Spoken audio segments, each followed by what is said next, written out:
Hey, Ben, did you see the Rebel News crew from Australia? There was the chief editor and one of the journalists that cornered the CEO of Pfizer in Davos. Yes, I saw it. And I mean, I loved it. It seemed like they were walking for 2 miles. Yes. While with no security, while these journalists were grilling him, asking every question that the world wants to know about the vaccine, about his profits. It was epic. And of course, I was like, man, this guy is getting grilled and he can't go anywhere. He wasn't answering anything, but you could see it in his eyes that there were a couple times to some of the questions where he wanted to spout off and he was just telling himself, just don't say anything. I'm just going to keep my mouth shut, because, you know, he wanted to yell at these journalists that were just following him. You know, what are you doing while you're making all these profits and people are dying? And, you know, how much did you make off of that vaccine? Can I tell you something interesting about the CEO of Pfizer? Please do. He's not vaccinated. Wow. Shocker. Think about that. That's a course joke. Why wouldn't you be vaccinated? It's so safe. This is a product that you stand behind that is going to help the world, but you won't put it in your body. I'm so proud of everything that I've seen, honestly, that I'm starting to see, like, over the last literally month or two. I have incredible hope based on seeing things like that. I have been emotionally drained for years watching the narrative unfold and being one of the only ones to say something about it, whether in my friend group, to my family members, and being, in most cases, accepted but kind of brushed off, but in some cases ostracized for an alternate opinion, just an opinion. Don't know, not a doctor. And even if you were a doctor, that doesn't mean you might not know either. These people left no room for another opinion. And that's how I knew it was fucked. That's how I knew it was garbage. If there's only one way to look at a situation, I'm out, bro. You can count me out, because I'm coming from a different angle every time. It's just how I am. And if that's not at least considered, then something must be wrong. Well, here. to me, it was plain as day. The writing is on the wall. What's happening, what happened, the way it was handled, the whole COVID thing right off the bat, then with this vaccine. I mean, how the fuck are you going to guarantee that something is okay when there's been no long-term studies? Nobody knows the effects of this shit. Just say we don't know. If there was a disclaimer, hey, we think this might prevent some shit, we don't know what it's going to do to you long-term. It's this whole thing where you have to put this into your body, or you're going to lose your job. That's how it was proposed to me. That's what I'm saying. And I was a little bitch. No, it's not that you were a little bitch. But I hated it. I didn't want to do it. But you should never be put in a situation like that medically, especially for something that has obviously caused the side effects that it has. We didn't know at the time that it would. Some presumed. They were right, unfortunately. But to be put in that kind of situation is absolutely inexcusable. And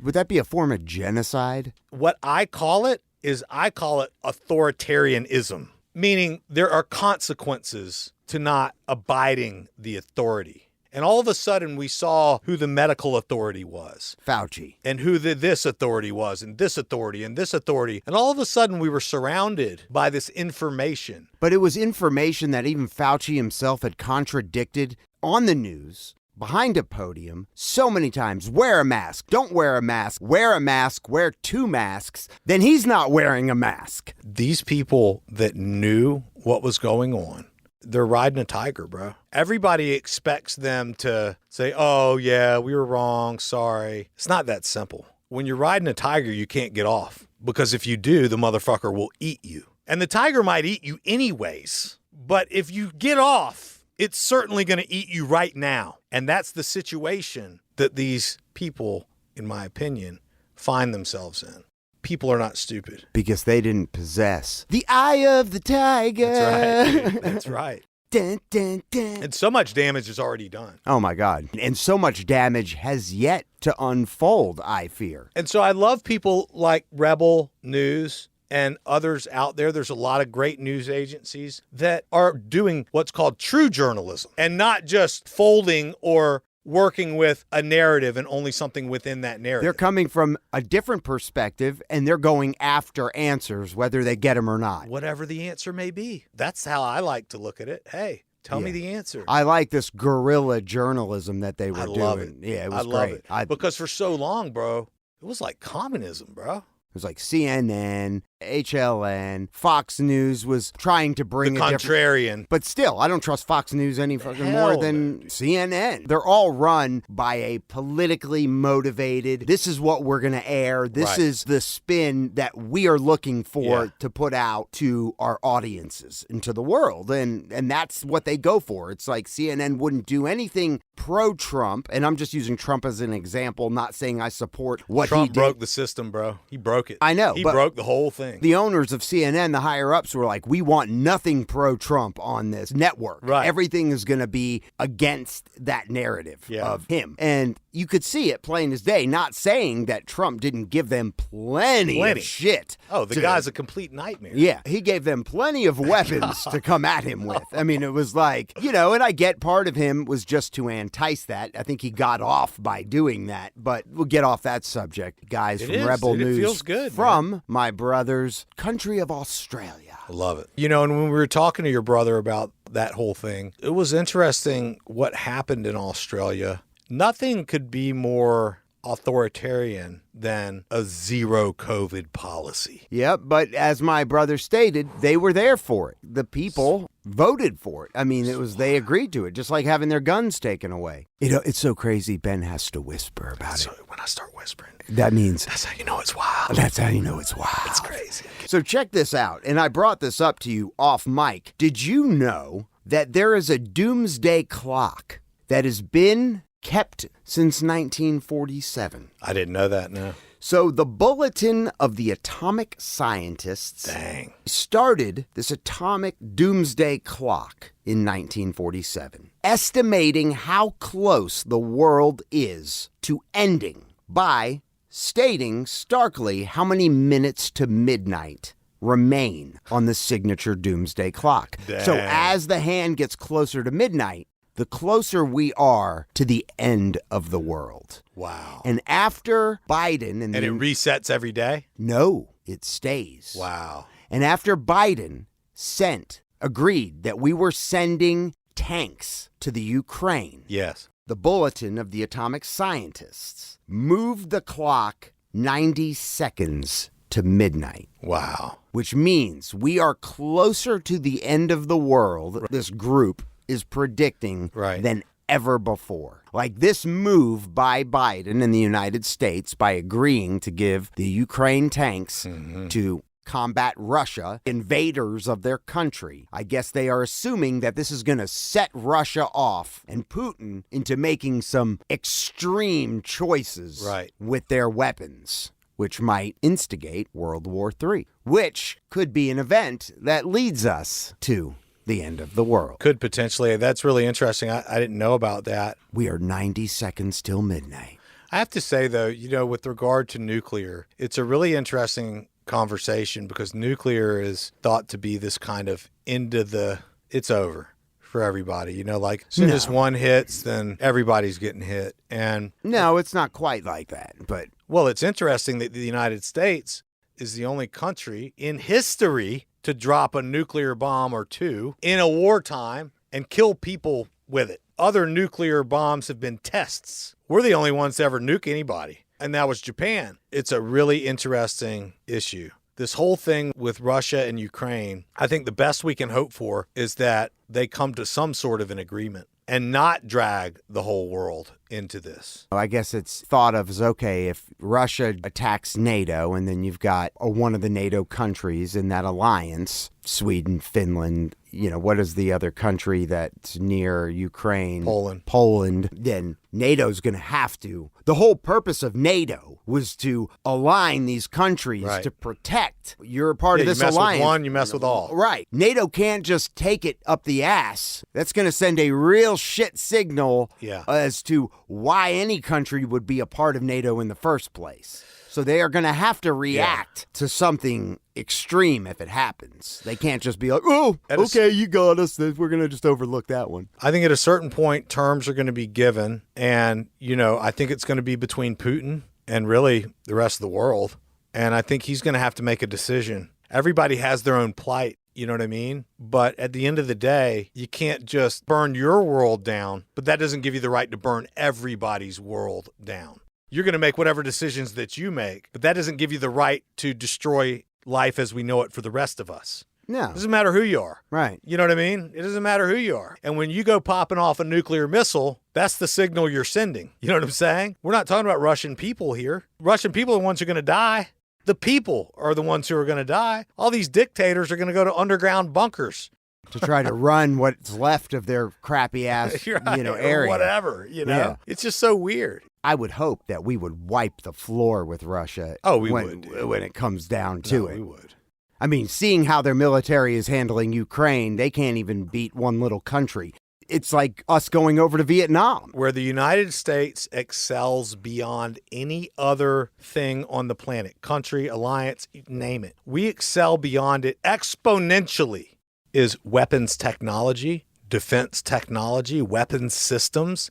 Bro, nobody is even halfway close. It's not even close. We're doing shit. People are buying our shit from 15, 20 years ago, and those are the people that we're most scared of. Right, but we're not selling any of our new shit. But it ain't got nothing to do with what's going on. We are the number one. We are by far number one. Weapons technology. It's not even close. If we had to break out our newest, latest, and greatest, I mean, it would be a nightmare for whoever was. Well, listen to this, bro. Tiger teams are, and there's different names for them, but basically the United States Army can drop 50,000 with tanks, planes, helicopters, infantry, spec ops, Rangers, everything. Full package. 50,000 within 24 hours anywhere on the globe. Yeah, dude, we can drop 50K tomorrow.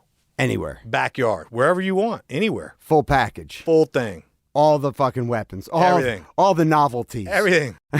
Full package in the same place or spread out however you want it. You know what I mean? Whatever it's needed. Not to say we shouldn't be worried. Of course we're worried. I mean, it's devastating even just to see, obviously, people in Russia and Ukraine, just the soldiers. Think of the soldiers. Dude, the Russian solgers, I feel bad. Horrible for their families, bro. And these are human beings. And this narrative that Putin's spinning, because they only get what he wants them to hear. They're not getting. But I wonder how these Russian families, some of these families of soldiers, are not even getting news of their loved ones. It's insane, dude. Because I don't even think Russia has record of half the people they're losing. And for these families to just sit back and go, I don't know what happened to them. I was watching some footage the other day, or actually last night, I was watching some footage of some battles in Ukraine. It was showing Russian infantry doing field movements against a dug-in Ukrainian position. Bro, these guys are amateurs.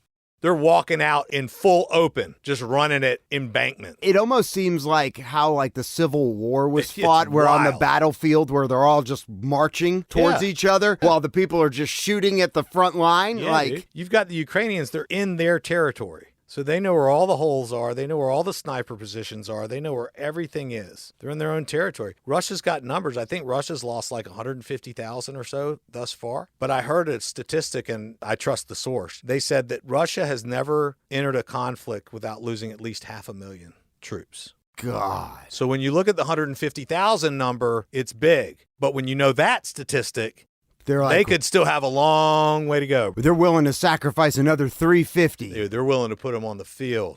Suck them right out of colleges, athletics, young kids. Man. They're just getting the simple slaughtered. fact that the citizens of that country are not standing up more in revolt, because he's just sending someone's child who didn't want anything to do with this conflict to slaughter. And it's a level of warfare over there, bro, where it's door to door. They're fighting house to house, which is the most difficult. Urban warfare is psycho. It's much easier when everyone's on the battlefield and you can see them. Oh, they're fighting face to face. Yeah, I mean, I know we've talked about the Ukraine and their strength. They're just unwavering. You are not taking our country, and they have lost. Ukrainians have lost so many people too, and have been subjected to horrors, rape, murder. Their country's been destroyed. Psychological warfare. Yeah. And they're still going. They're still laying strong, and they're still taking down. I mean, it's so impressive what they've done with what they have. Certainly Putin and Russia did not expect this level of resistance. Hell no. But it's just made, and it's showed how weak and unorganized. I mean, they've changed leadership over and over who's in charge of the war. These people, because there's no heart in it. Their strategy, though, has just been... It seems like something like out of a kid's playbook. It's just like, it's not what you would expect the second largest superpower to be performing. Whether their reason for war is just or not, you would expect that they would be organized. They would be oiled. They'd be a machine. And they are fucking unorganized. They've got fucking Mickey Mouse ass fucking commanders in place that don't know what's going on. It's a narrative problem. Again, the problem with authoritarianism is it doesn't inspire free thought.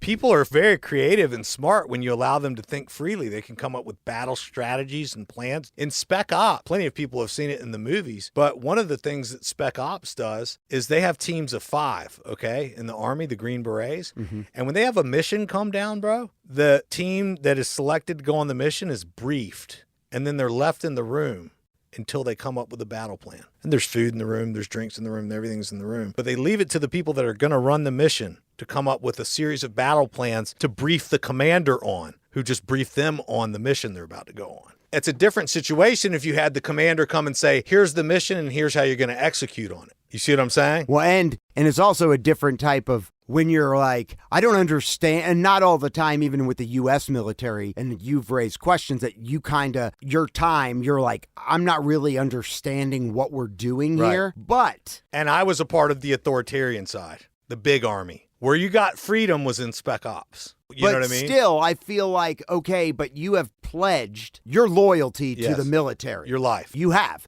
And so regardless if you don't quite understand it, you're still on board. That's right. You know, I feel like Putin from the beginning, they're being forced. Yeah, there's no heart. They're being forced to do something. Wins. They're like, what are we doing? Now what? I'm not even in the military, but now I'm being sent off?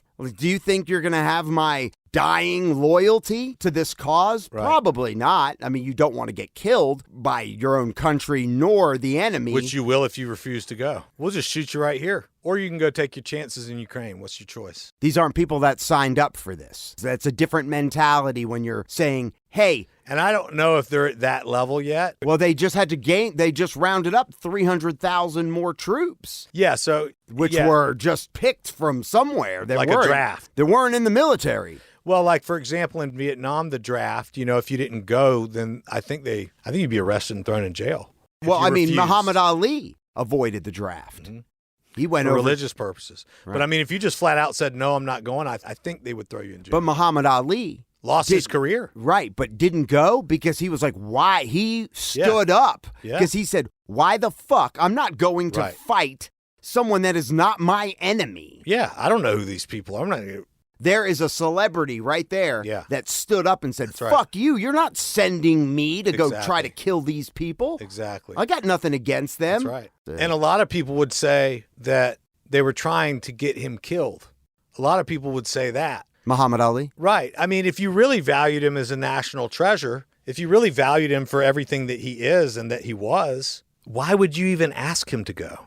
Why would you take Muhammad Ali, the greatest boxer of all time, and put him on the front lines with the infantry if you gave a fuck about him? We didn't. They didn't. That's what you learn when you get put on the front lines, is that they don't give a fuck about you. The only people that give a fuck about you are your family and the people that you're there with, who are looking to you and you're looking to them.